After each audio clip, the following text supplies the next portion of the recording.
అన్న ఉద్దేశంలో నన్ను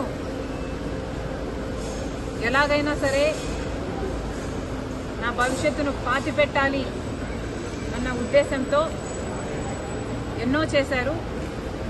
అందులో భాగం ఫోన్ ట్యాపింగ్లు అయితేనేమి, నా మీద నిఘా పెట్టడం అయితేనేమి, నేను మాట్లాడుతున్న వాళ్ళని ట్రాక్ చేయడం అయితేనేమి,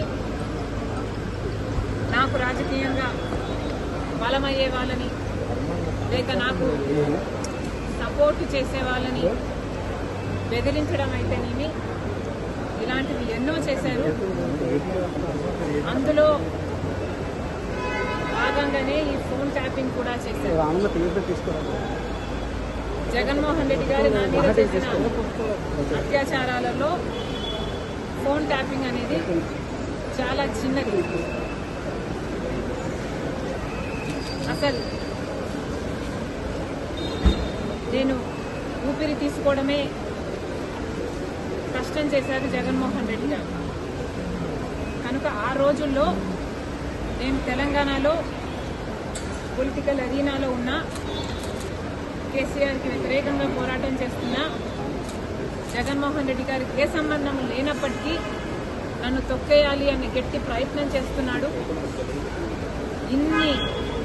ఇంతమంది ఇన్ని ఫోర్సెస్తో పోరాటం చేయడం వాస్తవానికి నాకు చాలా కష్టంగా ఉండింది.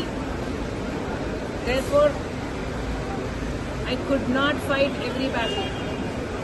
I had to choose which battle to fight, and our time lo I could not afford to fight this phone tapping issue. నేను ఏ పోరాటాలు చేయాలి అన్నది నా సర్వైవల్ కోసం నేను పోరాటాలు చేస్తున్నా.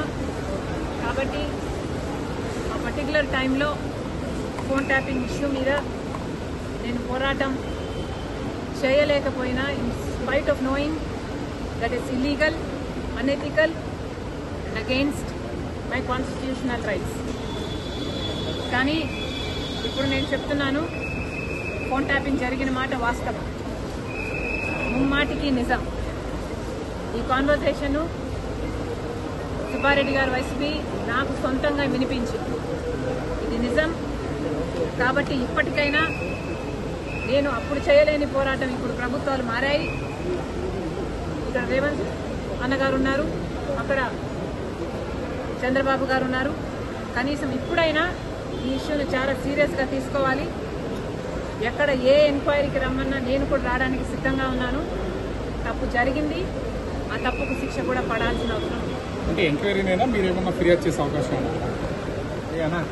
నేను ఫిర్యాదు చేయాలి అనుకుంటే జగన్మోహన్ రెడ్డి గారు నాకు MOU రాసిచ్చిన రోజే ఇది అమలు చేయటం లేదు అని ఫిర్యాదు చేసేదాన్ని.